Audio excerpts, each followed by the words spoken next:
тархи угаах ажиллагаа.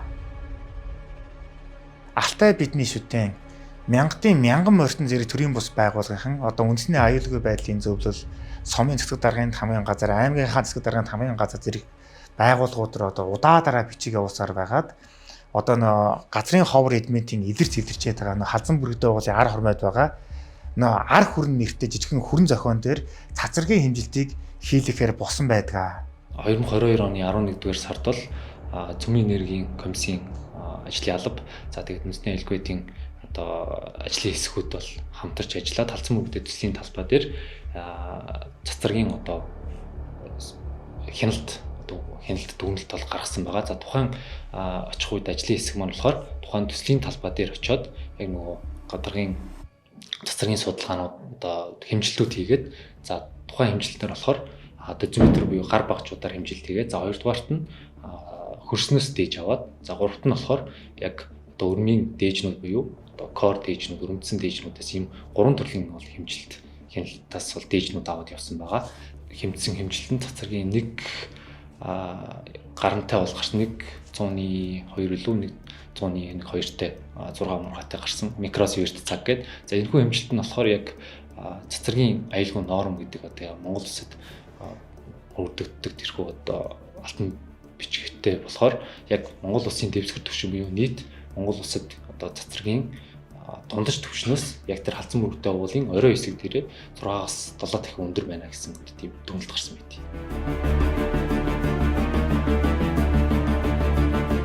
Энэхүү дүгнэлтийг гартаа оруулсан нөгөө шантажчид маань хөдөөгийн малчин иргэдийн тархийг жинхэнэ утгаар нь угаах болно.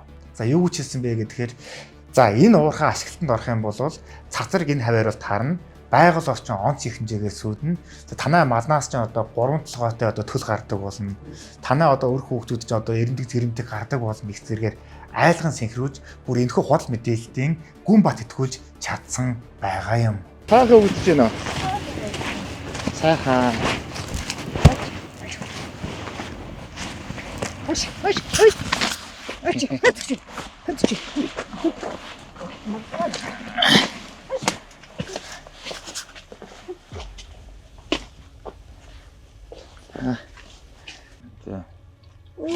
Юу ямар дэн? Энийг үнэхээр ийм хортой ураантай янз бүрийн юмтай байж өнгөдөө малчид эднэр одоо нөхөд өгөх хүрэн штэ. Тэгнь.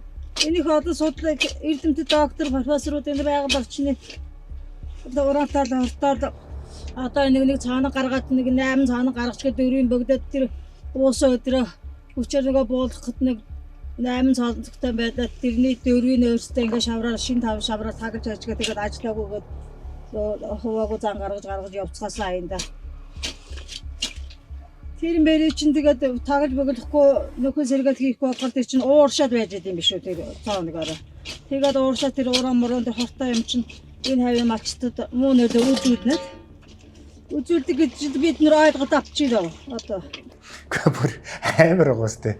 Энэ гаргасан одоо ингээ өрөмдлөг хийхээр гаргасан энэ цооногоос ч ингээд байнга ингээ цацраг ичт байдсан ингээ уушаад гарч байгаа. Ингээ та бүхэн өнөөс хордож байгаа гэдэг мэдээлэлд нь бүр нутгийн иргэд ямар ч хөдөлгөөр итгэцэн байгааг та бүхэн сая сонслоо штэ. Хэрвээ цагаан булан багийн малчин бадам эгч Тэнгэр телевизээс бэлтгэн хүргэдэг шинжлэх ухааны бэлэг нэвтрүүлгийн 2023 оны 10 дугаар сарын 23-ны өдрийн уран ба цацраг нэвтрүүлгийн дугаарыг үзсэнсэн болвол нөгөө баялагын шантажтад юу хэлэх байсан бэ гэхээр хөөе нөхөр минь ээ чи 10 жилдээ буцаж очиж суу чи мэдлэг боловсруулаа сайжруулаа гэж хэлээд харин ч бүр одоо галын хаачаараа зохиж өгөөд тэднийг гэрээсээ хөөж гаргах байсан биз. Хүнд үзэгчтэй сүүлийн үед тренд болоод байгаа сэдв яг одоо ширээн дээр байна. Юу вэ гэвэл уран. Байгаль дээр хоёрхан ширхэг цацраг идэвхт бодис шууд олддгийн нэг нь тоорой, нөгөөх нь уран. За энэ бол цацраг хэмждэг багаж, энэ болохоор зэрэг шар нунтаг байна. Энэ бол ураны хүдэр, энэ болохоор зэрэг ураны хүдрийн баяжмал. Тэгэхээр хамтдаа энэ цацраг идэвхт бодисыг хэмжиж үзцгээе. Дээрх тоог нь сайн хараарай. Дууг нь нээгээд үзье.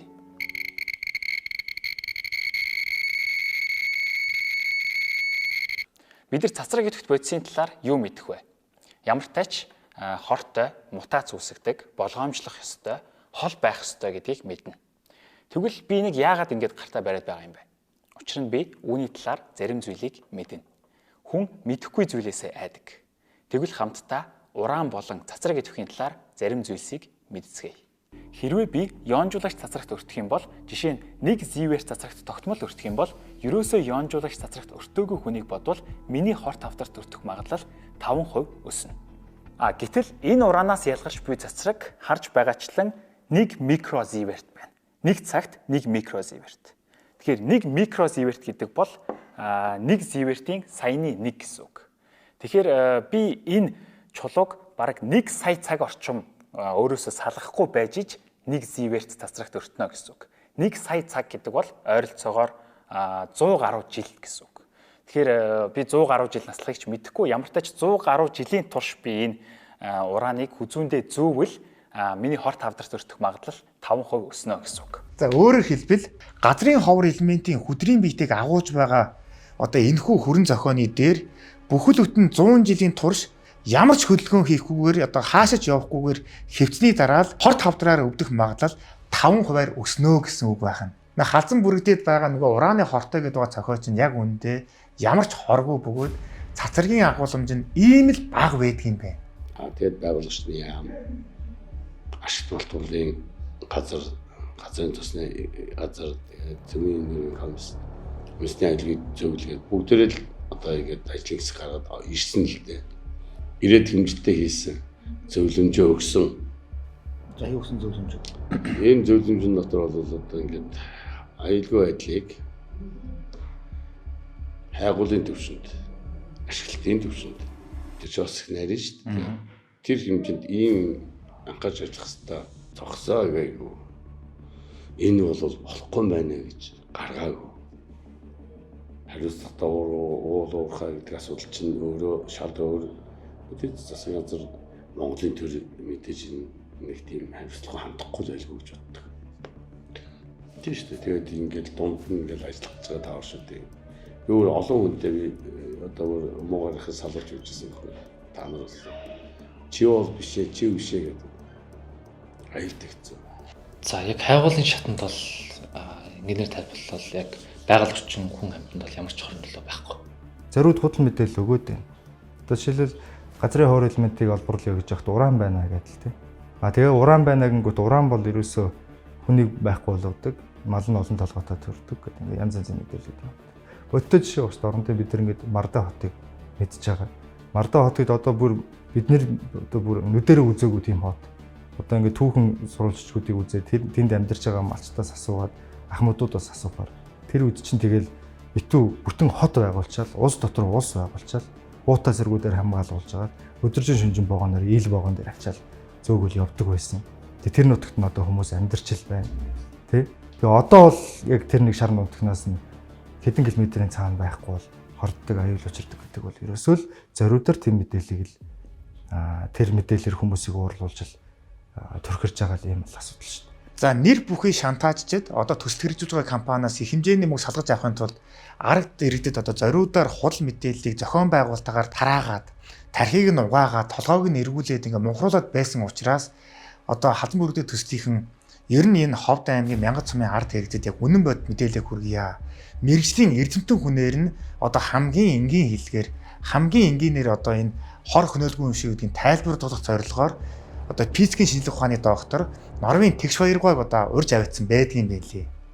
За тэгсэн чинь нөгөө шантааж чинь нэртэй эрдэмтэн рүү юу гэж ноцож, юу гэж бооргон дайрсныг бүгдээрээ эргээд нэг харцгаая. Уулдаа солиороод байгаа юм байна. Энд чинь баруун Монгол сүрх гэдэг бистам байна. Төрийн бодлого миний бодлого. Төрийн бодлого байхгүй. Төрийн бодлого яг төрийн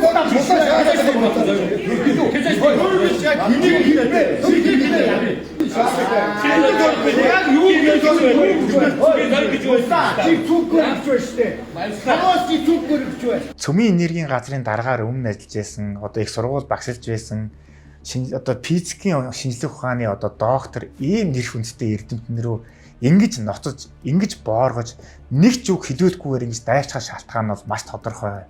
Яагаад вэ гэхээр нөгөө Мянгат сумын ард иргэд чинь тэдний ярьжсэн худал зүйлд нь итгэхэн бочихвол яах? Тэднийг одоо балаа үгийг нь одоо дагаж намирхаа бочихвол яах? Тэгхийн бол тэдний нөө шантажлах харан зогсож шүү дээ.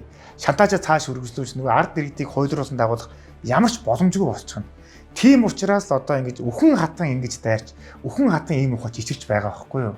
Үгүй тэгээд бүр ингэж хэлэх гээд хүний үг сонсохгүй ойлгуулах гээд ямар ч ойлгох хүсэлгүй байгаа тэр хүмүүс бүр аргаа барсан тэгш баяр доктор юу гэж хэлсэн гээч.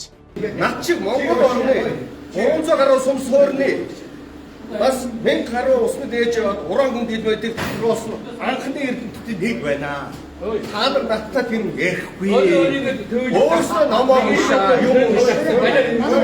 Тэгэхээр мянгад сумын ард иргэд минь та бүхнийг одоо мунхруулан одоо хуураад байгаа энэхүү баялагын шантаачдын одоо энэ башир хатгалгамд битгий автаарай.